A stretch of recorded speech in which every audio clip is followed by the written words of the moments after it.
Estamos iniciando o quarto e último bloco do programa Escola Bem Bolada, projeto da Escola Adventor Divino de Almeida.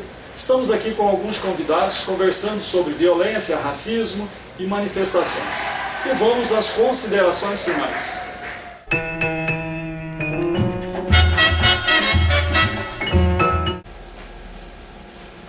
Alô amigos, seja bem-vindo ao terceiro bloco do programa Escola Bem Bolada, projeto da Escola Adventor Divino de Almeida.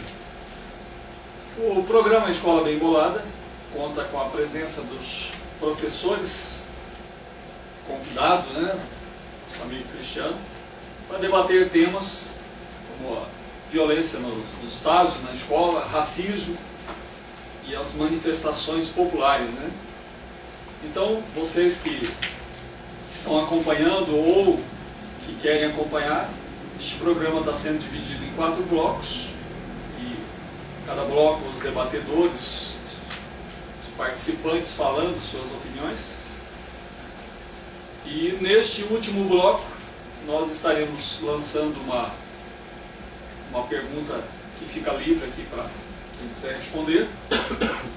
E depois estaremos fazendo as considerações finais. Gostaria de saber de vocês, o Brasil é tido como o país do futebol, a pátria de chuteiro. Então é um país hiper apaixonado pelo futebol, Nós sabemos, o Brasil realmente é bom de bola, tanto é o total de Copas que nós já ganhamos, Agora, se nós, o país do futebol, país apaixonado pelo futebol, a nossa média de público é a maior do mundo? Será? E por que será que, se não formos, por que será que não é tão alta assim com essa suposta paixão do Brasil? Alguém? Posso fazer uma observação? Vamos ouvir o professor Iasso. O que é interessante se observar é que se a gente for dividir por divisões, estaremos na 4ª, 5ª, 6ª divisão, porque o público no Brasil há não ser casos de clássicos, mas se a gente analisar, for comparar com o futebol europeu, a formação do colega ali diz que o Borussia Dortmund, um campeonato alemão que tem uma média de quase 80 mil pessoas, e eu descobri uma informação interessante que a 3ª divisão inglesa tem uma média bem mais, 2 vezes maior que a 1ª divisão nacional. Seria um absurdo. E se a gente for... Primeira divisão nacional brasileira. Brasileira. Isso não pode ser que a primeira Premier League lá, nossa, absurdo. Outra questão interessante, que fora o campeonato brasileiro, a gente for olhar os campeonatos estaduais, fica pior ainda. E não vamos achar que só que a média aqui do campeonato estadual desse ano, aqui do Mato Grossense, 600 pessoas. Mas em São Paulo é maior. Não é. Raros os jogos, a maioria dos jogos lá, o público é menor que 1.000 pessoas. Só uns clássicos mesmo, então a gente observa isso aí. Então a gente observar que a 3ª divisão inglesa tem uma média de público maior, alguma coisa está errada. Tem que se observar que realmente isso é uma consequência direta da violência, sem dúvida. Claro, se tem violência e também tem o preço do ingresso, mercado, enfim. Mas o que assusta principalmente é a violência. E o professor Celso? Eu concordo com o professor Iasso quando ele diz que ele busca a causa dessa baixa média de público, mas aí a gente tem que destacar alguns fatores, como o controle que alguns meios têm sobre o futebol, sobre o produto futebol. Você vê, por exemplo, o horário de transmissão de um jogo. Então, para satisfazer a necessidade de transmissão, por exemplo, numa quarta-feira, numa grande cidade, o jogo começar às 10 horas da noite, o jogo acaba meia-noite, aí você alia isso ao fator violência, ao fator falta de infraestrutura, como transportes e entre outros, que gera também esse problema. Então a gente tem mais esse fator a se destacar. Danilo, o que você pensa? Tem 2 considerações a fazer. Primeiro sobre o professor Celso. Você vai assistir um jogo do São Paulo no Morumbi, eu moro na Zona Leste, em Arthur Alvim. Você vai assistir o jogo 10 horas da noite na Libertadores, você sai depois da meia-noite. Sorte se não tiver pênalti. Se tiver pênalti, acabou. Você pega um ônibus ali e eu tento chegar, de metrô não tenho condições de ir embora. E de ônibus eu tenho que descer no terminal das Bandeiras na Anhangabaú. Já cheguei umas 2 vezes no terminal das Bandeiras e não tem mais ônibus no terminal. E aí eu fico lá na Anhangabaú até as 4h30 da manhã, quando o metrô vai abrir novamente para poder ir para casa. Só que 7 horas da manhã eu tenho que estar no trabalho. E aí? Então, 2 vezes já aconteceu comigo de quarta-feira em jogo da Libertadores, de ir direto, do jeito que eu passei o dia no estádio e fui para o trabalho. Porque a Rede Globo de televisão e outras emissoras que possuem os direitos do futebol organizam as grades dela dessa maneira. Então, de repente, seja uma coisa para se discutir. Segundo, a gente entender esse futebol como um fenômeno social mesmo.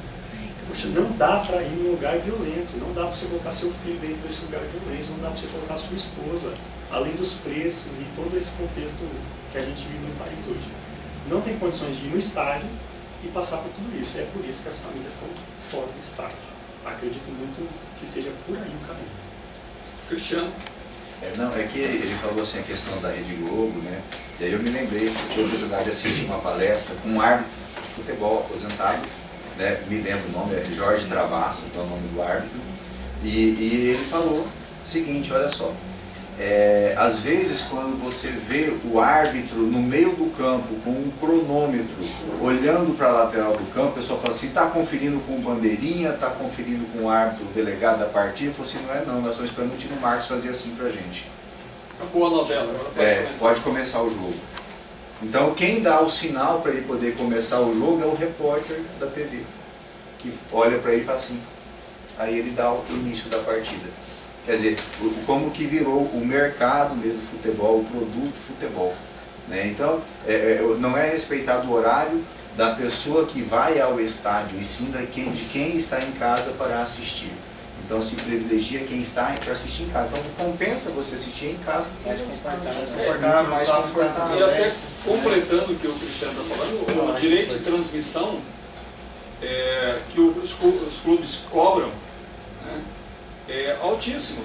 Chega a 50%, 40% da renda de alguns clubes, e quanto maior o clube, mais ele cobra né? E evidentemente ele não quer ficar fora dessa mídia, por isso acaba se sujeitando. Né? Caio, você gostaria de... Sim, em relação a essa questão do público, a minha visão que eu tenho para resolver essa problemática, tendo em vista que ficou bem claro que virou o mercado do futebol, que é controlado pelas grandes emissoras que vão ter o direito de transmitir essas imagens, ficaria a cargo das federações estaduais de futebol. A gente sabe que é complicado, porque essas federações também, obviamente, ganham com esse mercado, mas caberiam a essas federações estarem aí zelando pelo bem-estar do público que vai ao estádio, não somente na questão do controle da televisão, estar ali divulgando esses jogos, mas também em relação aos valores desses ingressos. E, obviamente, também essas federações investirem na questão da segurança dos estádios. Também seria algo de extrema importância que levaria cada vez mais o público e a família para ver esses jogos dentro do estádio, não se privando mais de ficar em casa, né, tendo a segurança de casa e também não gastando horrores em ingresso para ver um jogo que pode ser que a pessoa nem volte ali para casa com tanta segurança. Ana Carla? Participando desse debate, também podemos fazer uma reflexão seguinte. Com as manifestações que estão acontecendo no nosso país em relação contra a Copa do Mundo, né, a gente percebe que outras coisas por trás do esporte, que você vê que o futebol, como o professor está falando, virou um produto. Não tratamos mais como um esporte, né? Questão de patrocinadores, financiamento, dinheiro. Então, por que não fazermos manifestações? Esses torcedores, não basta ser torcedor, tem que participar. Então, por que então vamos discutir o que está acontecendo? Por que as famílias não estão mais indo ao estádio? Por que esse número é horrível, né? Você ter a média de público menor que um campeonato na inglês, que está na 3ª divisão. Então por que isso está acontecendo? Então vamos debater, vamos atrás das confederações, dos nossos clubes. Eu sou São Paulina, mas o que o meu time tem feito para melhorar o estádio? Por que o público, o que está acontecendo, as violências? Então não basta apenas defender um emblema, defender um time, mas não está participando das questões sociais, políticas que envolvem isso. Você vê que o esporte está além da bola, das traves, na relação do futebol. Tem questões políticas por trás disso, e a gente também tem que brigar por isso. Não basta só criticar e falar, então vamos fazer acontecer, vamos aproveitar a Copa, sim, vamos manifestar saudavelmente, né, respeitando o direito de ir e vir do próximo, do outro, mas discutindo, debatendo essas questões do esporte, que é importante, dos patrocinadores, das questões das transmissões, das idas e vindas aos clubes, horários, tudo. É importante, é válido. Lembrando que a gente tem que estar atento, porque senão, ao invés de você estar fazendo manifestações para melhorias, você está destruindo, está sendo massa de manobra. Exato. Né? Você acha que você está fazendo, na verdade alguém está fazendo para você fazer, né? Então você é uma massa de manobra, que cabeça pensante essa. Né? Bem, vamos ouvir o professor Jorge. Jorge. Fazer só um complemento, que eu vejo que o Brasil é sim, se você não for considerar a questão estatística e sim da paixão, eu vejo que o Brasil realmente é um país do futebol, porque você vê nos condomínios, você passando, você vê vários campinhos, as pessoas jogando bola, você vê as crianças na rua jogando bola. Essa questão da paixão, eu vejo assim que é sim o país do futebol. Os craques que nós exportamos, essa coisa toda. Mas realmente a gente tem que considerar esse lado dos grandes grupos, né, que têm interesses comerciais e horários que não favorecem. Então eu acho assim que a nossa discussão, eu queria só complementar que seriam duas vertentes. A questão da paixão, nós somos sim, mas se você for fazer uma análise estatística, financeira, realmente nós não somos. Então é um paradoxo, seria um paradoxo. Mas isso talvez as pessoas não estão indo justamente por esses problemas. Ele é apaixonado, mas a violência, o transporte ruim, os valores altos, isso tudo afasta, quer dizer, o cara acaba optando em torcer lá de casa. Né? Acho que a gente Está não se pode, matando o futebol. você não pode dizer que tá tudo errado, complementar o que o Jorge disse. Exatamente. Às vezes o futebol acaba sendo a única alegria, né? A criança nasce sem perspectiva, na pobreza, e aquele campinho no bairro é a alegria que ele tem. Então, nesse ponto de vista, realmente, O lazer, o Brasil é o país do Mas futebol. quando você tem isso como uma grande razão no país, é que você tem que tratar melhor ainda. Né? Nós estamos terminando este programa. Nós agora vamos ouvir as considerações finais. Agradecer a cada participante aqui. Vamos ouvir as considerações finais sobre os temas, né? A opinião de vocês, que nós precisaríamos mudar, isso em 30 segundos, em relação a esses temas: violência, racismo e manifestações públicas. Começando com o professor Jorge. Acho que esse programa piloto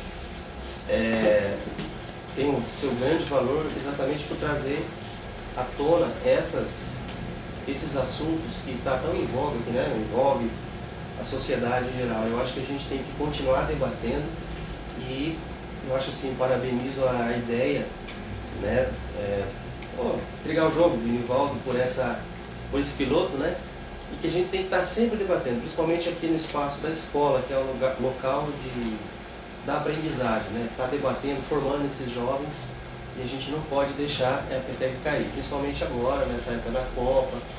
Nós vamos, infelizmente, provavelmente vamos ver algumas situações de violência, e está trazendo isso para a escola, para estar debatendo, mostrando para os jovens que esse não é o caminho, né? A questão da violência, e sim da paz. Muito bem, muito obrigado. Professora Ana Carla, suas considerações? Deixar uma mensagem de proclamação à paz, né? O esporte ele é saudável, ele é bom, mas quando é feito com respeito, né? Com uma dedicação, com paixão sim, mas uma paixão que não vai causar mal-estar a ninguém.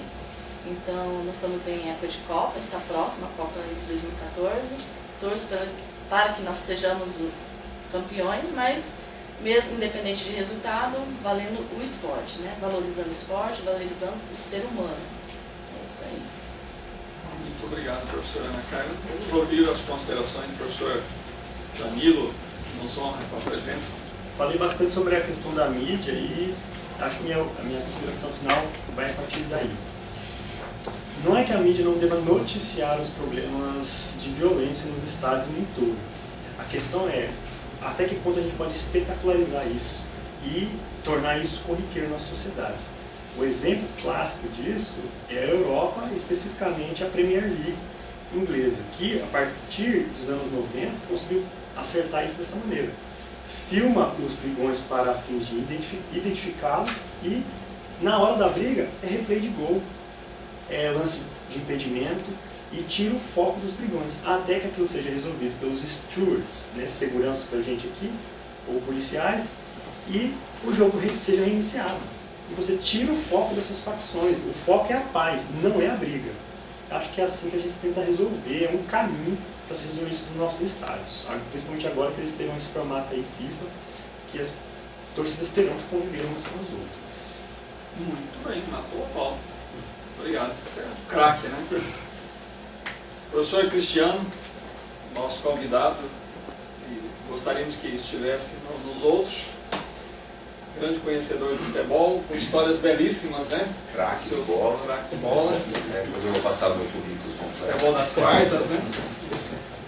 Nós gostaríamos de ouvir as suas considerações finais. Primeiro eu gostaria de agradecer, né, a oportunidade de estar revendo os amigos aqui, né, conhecendo alguns, né, conheci o professor aqui, conheci hoje, né, e essa discussão é sempre válida, você é sempre um aprendizado para todos nós. Então, quando você se debate a questão da violência, o esporte em si, você se depara nessas discussões com diferentes pontos de vista e você agrega ao seu conhecimento, e essa foi a ideia, né, de nós, uma discussão para gerar um conhecimento comum, né, e esporte, gente, né, além de tudo isso que foi falado aqui, esporte é vida, esporte é saúde, independente de qual seja ele que você tenha que praticar ou gostaria de praticar, tá? Então, viva o esporte, pratique o esporte com responsabilidade.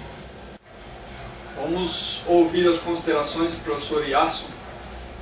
Bem, primeiro agradecer, né, eu achei bem interessante a proposta.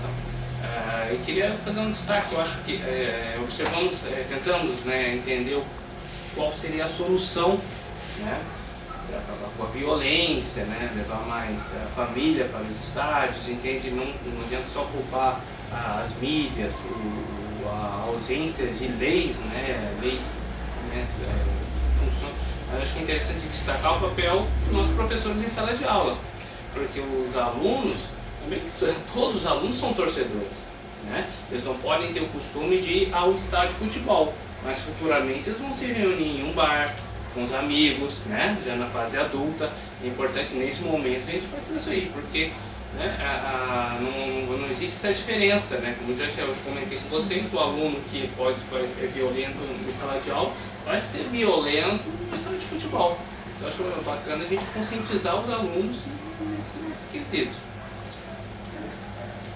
Obrigado, professor Iasso. E vamos ouvir as considerações finais do professor Celso. Eu gostaria de agradecer a participação e dizer que tudo se resume em uma palavra, né? Toda essa violência, racismo, essas questões se resume à palavra intolerância. Nós temos que ter mais respeito com a opinião alheia, com as diferenças, e sermos mais racionais com os nossos sentimentos, as nossas ações em sociedade. Por fim, eu gostaria de parafrasear um filósofo iluminista chamado Voltaire, que dizia assim sobre a liberdade de expressão: posso não concordar com aquilo que você diz, mas lutarei até o fim para que possa dizê-lo. Ou seja, você pode não concordar com o time da outra pessoa, com a opinião da outra pessoa, com a cor da outra pessoa, mas o mais importante de tudo é que você respeite e dê o direito para as pessoas se expressarem. É isso aí, Vai Corinthians. Tchau. É nóis. É nóis. Estamos chegando ao final, foi muito bom. Queremos agradecer a cada um pelas falas, professor Jorge, professora Ana Carla, professor Danilo, professor Cristiano, professor Caio, professor Iasso e professor Celso. Nós queremos que isso sirva para todos nós pensarmos essa paixão, esse prazer de estar jogando, de estar torcendo. E o esporte é saúde, é o que se diz, né? O esporte deve fazer amigos, o esporte é um espetáculo, a gente tem que ir lá torcer, vibrar pelo seu time, se alegrar com o seu time, mas entender que você saiu dali, a vida segue, os jogadores estão ganhando seus 250, 350 mil e você vai sair de lá com alguns reais a menos no bolso, né? Então é isso que a gente tem que entender, tem que ser uma diversão, uma alegria, o respeito, nem para o seu time é bom essa violência, né? Porque ele também é muito prejudicado. Então se a gente gosta do time, a gente ajuda o time, não atrapalha. Então vamos repensar a violência, vamos repensar o racismo, que na realidade a gente joga todos os nossos traumas, os nossos recalques em cima das outras pessoas. Eu acho que o racismo é hediondo, deve ser combatido mesmo. As manifestações é legítima, a gente que já viveu toda essa questão política, é legítima, deve acontecer, mas a quem nós estamos a serviço quando destruímos? Se na realidade nós destruímos os ônibus que servem à população, nós deveríamos cobrar ônibus com mais qualidade, né? Então isso tudo nós temos que repensar, isso é um pensamento, e a escola serve para isso, acima de tudo, fomentar as ideias, levantar esse senso crítico. E o ser humano é assim, um ser pensante, e como ser pensante tem que pensar em cada ação. O bom senso é a palavra-chave. E o respeito, nós poderíamos rasgar todas as leis se nós cumpríssemos que é respeito ao próximo. Se nós respeitarmos, como disse o nosso filósofo Celso, né, nós já teríamos concluído todas as legislações aí para inibir a violência, o racismo. O respeito é fundamental. Nosso muito obrigado. Chegando ao fim desse quarto bloco, nós ouvimos as opiniões e queremos também ouvir a de vocês que estão assistindo aí, que estão vendo, né? Postem algumas mensagens e nós estaremos, aguardem, nós estaremos durante a Copa fazendo uma análise dos times, não na questão do jogador, mas sim análise dos países que vão competir com a gente. Vamos partilhar esse momento de alegria, vamos fazer junto e ajudar uma construção de um conhecimento. Nosso muito obrigado a cada participante, muito obrigado a você que está aí assistindo. Agradecemos a nossa cameraman aí, a Ana Cláudia. Agradecemos o assistente Henrique Ferreira, nosso muito obrigado. E lembre-se, futebol e escola deve ser compartilhado com amizade, companheirismo e consciência. Pode ter certeza, vai ficar muito melhor e mais prazeroso. Um grande abraço, valeu, até breve, tchau. Bem, estamos terminando o quarto e o último bloco do programa Escola Bem Bolada. Esperamos que tenham gostado e comunicamos. Durante a Copa estaremos apresentando o programa falando de futebol e tudo mais sobre os países que estarão disputando a Copa do Mundo no Brasil. Muito obrigado a todos, nosso abraço, até breve, tchau, valeu!